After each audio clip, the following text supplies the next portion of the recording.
निसर्गाच्या सानिध्यात वसलेलं पालघर जिल्ह्यातील हे मंदिर मुंबई अहमदाबाद राष्ट्रीय महामार्गापासून अवघ्या 10-12 किलोमीटर अंतरावर विक्रमगड तालुक्यातील पाचमाड या ठिकाणी आहे. समोरच दिसते ते रंगीबेरंगी गणपती बाप्पाचे मंदिर. अगदी लहान मुलांनी जणू काही त्यांच्या कल्पनेने रंगवलेले हे मंदिर सर्वच भाविकांना आकर्षित करून घेते.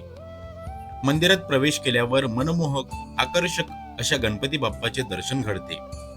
दगडूशेठ हलवाई रूपात असलेल्या या गणपती बाप्पाच्या डोळ्यात इतके तेज आहे की पाहतच राहावेसे वाटते.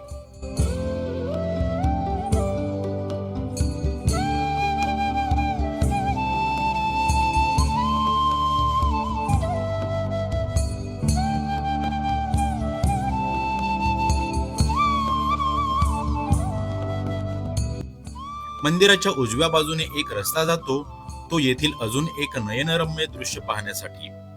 येथून आपणास पाहावयास मिळतो तो या ठिकाणी असलेल्या नदीचा परिसर. मंदिर परिसरात ज्या ज्या गोष्टी पाहाल त्या सर्वांमध्ये रंगांतील विविधता दिसून येते. अशा विविध रंगांचे मंदिर आजतागायत कुठे बनलेले नाही. हेच या पाचमाड मधील गणपती मंदिराचे वैशिष्ट्य आहे. तर असे कलरफुल मंदिर पाहण्यासाठी नक्की पाचमाड या ठिकाणाला भेट द्या.